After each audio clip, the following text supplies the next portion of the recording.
Wasn't brought up Christian. We're quite old-fashioned still, like old-fashioned ways, but never Christian.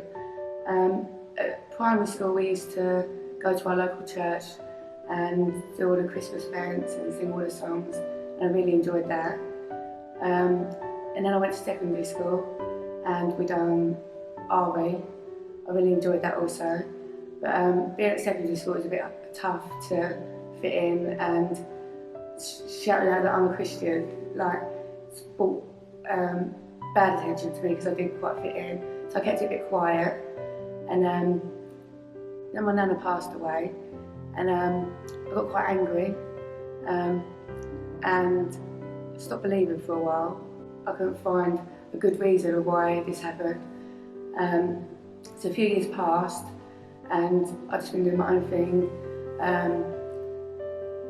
And then my nephew's passed away. It's quite a few years after. And all them same feelings came back, but even more. So I was struggling with that. And then I had to have a friend who was in a bit of need of food, and I ended up in a church. And on the way out I saw a quote, and the quote was, I know the plans I have for you, declare the Lord, plans to prosper you and not to harm you, plans to give you hope and a future. A couple of days later I had my nephew's funeral and the quote popped back up. So when I wasn't busy I was searching on the internet and I found loads of different reasons of what he meant and what it meant to not harm me, because I felt that how are you not going to harm me if you've took away a loved one? And it was suffering, it was meant to hurt, but through that, all the hurt would come to a purpose. And I think that throughout everything, my nephew's dying, I think the purpose of the pain was to bring me here. I think I'm grateful for that quote, because if it weren't for that quote I would be here now. And so what's happened since you've started coming to Christchurch? Everything. I don't know, like, I feel closer to my nephews. The anger has like disappeared from my nephews and my nan. For years I don't go out on my own, and I've been able to do Sunday service. I get dropped off here, but Sunday service I've been able to do all on my own.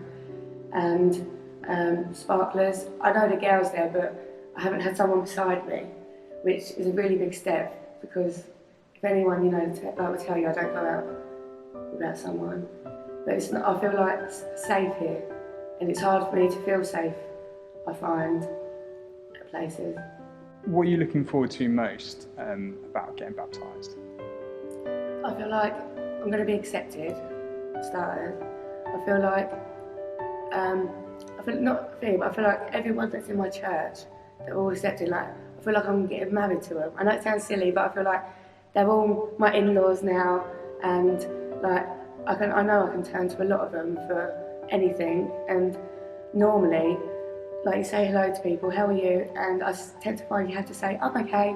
But here I tend to find I can say, no, I'm having a bad day, and someone will be there and want to listen to me. And I always feel better when I leave.